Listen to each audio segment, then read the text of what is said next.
Hey everyone! In this quick tutorial, I'll walk you through how to contact Temu customer service, whether you're using the app or the website.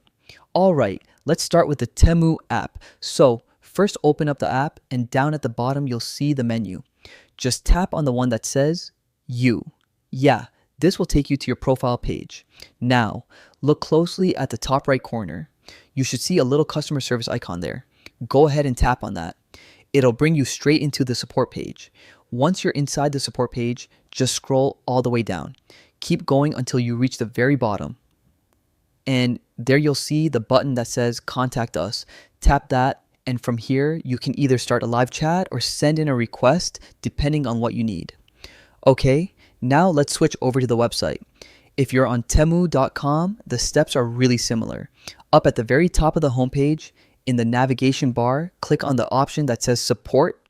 Give it a second to load, and once the support page is open, scroll down to the bottom. Yep, just like we did on the app. And again, you'll see the Contact Us button right there. Click it, and you'll be able to reach customer service.